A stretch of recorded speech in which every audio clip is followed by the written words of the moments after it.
What's up, OGs? Welcome back to our YouTube channel. And for today's video, i-share namin yung ganap namin ni Gada ngayong araw. 11:57 na. After kainan, nag-usap-usap pa dun. So, hindi pa kami makakauwi.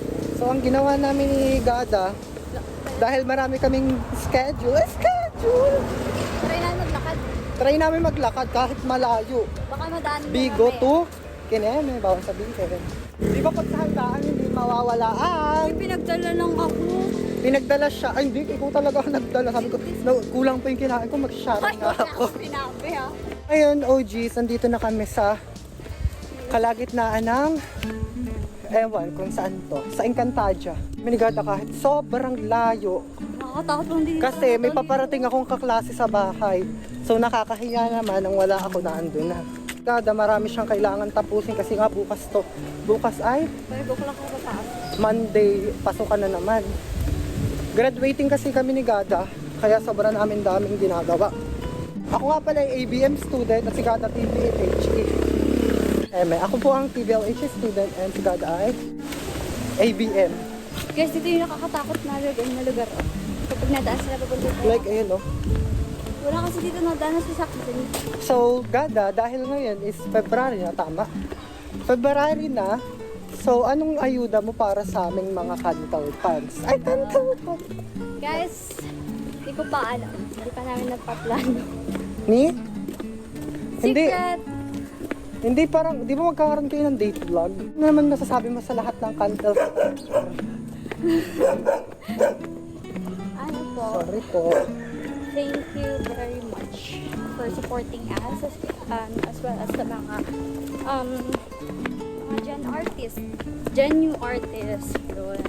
Yes. So, i-rate mo nga yung mga new gen artists. Base, Sabi ko. hindi, base lang sa closeness and also yung... Closeness, pero yung personality na yun, hindi ko Oh, hindi personality, yung closeness Sige, nila. sabi ka sa akin. So, first, I see... Sino yung kapartner ni Ramsel? Ay, ni Ram? Jalansky. Oo, Jalansky. Oo.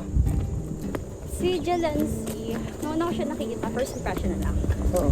Una ko siya nakikita, mukha siyang tahimik na medyo hindi siya maingay. Medyo tahimik na medyo hindi maingay. Pero, super may itsura siya sa person. Yes. Malakas yung... So, anong rate? appeal niya. Out of 10? Pero hindi ko pa siya masyadong close. Ganon. Yung closeness Pero, mo? closeness na ako. Siguro nasa 7 out of 10. Sino ito yung isa? Si...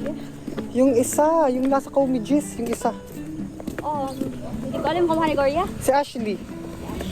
Si Ashley. Si Ashley. Si Ashley. Si Ashley, nakikita ko siya sa school. Super, hindi kami ganun ka-close, pero nung makakabanding ko siya, mga 8 kasi yun to, hindi niya ako tinuturo magsayaw. Magaling kasi siya sumayaw. Yes. So, next, sino yung isa pa sa comedies na babae? Ay, si Ivy. Si Ivy, very approachable person siya rin. Tapos, parang, ang tamad niya pala. Tamad ko lang siya sa person. Akala ko maliit siya.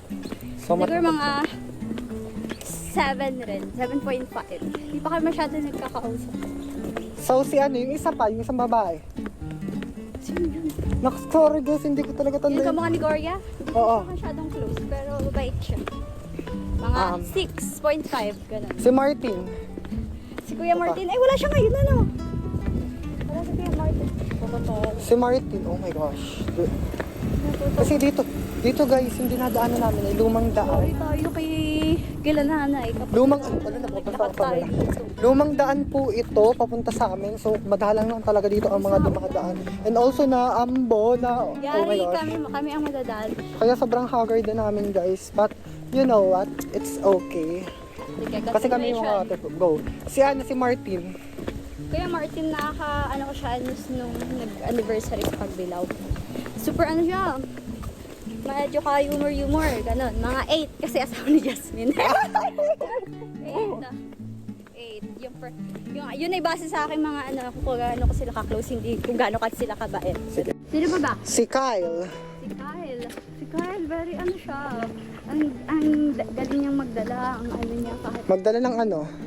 yung paano siya makikipag-socialize and approach sa mga bago and sa mga supporter, gano'n ang galing niya. Para sa akin, 10 siya. 10. Hindi ko So, pa siya ganun, pero para sa akin. Si Ram? Nag-claim ko na. Hindi kami nag-uusap ni Ram, pero nasa siguro mga 5. 5. Oo. Sino pa ba? Wala na? Si ano, Talia. Ang Talia Talia naman is, hindi ko pa siya masyadong nakaka-close ng yung nakakapag-usap kami ng matagal. Pero, siguro mo nasa 7, katulad ni Jalansky, hindi ko pa sila masyadong close. Pero, ayun, mababait yung personality. What if i-partner si Catalino sa iba? Anong mararamdaman mo? Pinag-share mo talaga siya, okay lang. Kung saan siya mag-grow and hindi naman kailangan lagi kami nasa comfort zone namin. Pero, sa buong, di ba madami ka nang napagdaan ng love team. Alin doon yung pinaka ano mo? Talagang, ito talaga yung right na love team for me. Right partner for me as a love team. Para sa akin wala naman. Lahat sila right. Right, pero yung pinaka right. Ako naman may plan. Ay, ano ba yung naandun present? Siguro currently, si Catalino. Siya yung parang ngayon will ni Lord na makalabtib ko. Yun. So ano bang sa likod ng camera, like paano kayo nagtutok ni Catalino nag-a-approach? Normal lang. Pero di kami siya masyado touchy, clingy, kasi hindi kami masyado. Pero close kayo, no? Pag trabaho naman, okay kami peaceful ni Catalino. Di ba kaklase mo si Catalino nung elementary days? Especially nung grade 6? So kaklase niyo siya. Anong ganap ni Catalino sa... Di ba, first time mo lang maging crush si Catalino? Ay, naging crush! Nakikita ko na siya bata pa. Like, president ko ba si Catalino that time? Wala siyang charis. Oo. Mabait naman siya. So, ano yung, di ba, as elementary girl, nagkakaroon tayo ng mga crush as a paghanga. So, bakit mo naging crush si Catalino? Siyempre, hindi ko pa nakikilala si Lord. Siyempre, ditman ko muna yung personality. Yung mukha. Pero, honestly, bonus na Dito talaga katabi yung ka. mukha niya. Bonus na yung mukha niya. Yung personality ni Catalino. Kasi nung bata, at elementary pa siya, super humble niya. Hindi siya nakikiaway o nakikigulo. Halimbawa, pag binuli siya, go lang siya, hindi siya lalaban. So, Yun. Tapos tahimik lang siyang tao. like, di ba, ilang years kayo ni Catalinong hindi nagsama, tapos, like, nagkita, tapos, hindi, after nun, nalaman mo, di ba kakarasin na itotrapahin dati, natatandaan mo yon. Tapos, naandun si Catalino, wala pa tayong, paano ba? Ay, hindi wala pa. Wala pa tayong, ay, dito ka. Oh gosh, ang dami ko sa computer. Like, Gada, wala pa tayong nadadama na, ay, si Catalino magiging Gratiensa. Pero pinagkwento ko na siya dati kila Justin. Oo, alam nyo ba, si Catalino Pinagkwento ko siya dati kila Justin. is ay nirecommend namin ni... Siya yung pinaka-una. Sino nag-recommend kay Catalino? Si Gada, tapos support naman ako. Yeah! Good to Dati go. pa yun dapat siyang pinaka-unang love team ko. Kasi siguro hindi yun yung right time para. Oo, parang like hindi siya naalok, parang nag-back out. Ay, Hindi ikaw pa. na, May nakuha na, pero sana si Catalino yung inaanay, pero hindi pa. Si Catalina, ay, may nakuha na daw. Sayang. Sino yun? Sasama ka, Willie? Si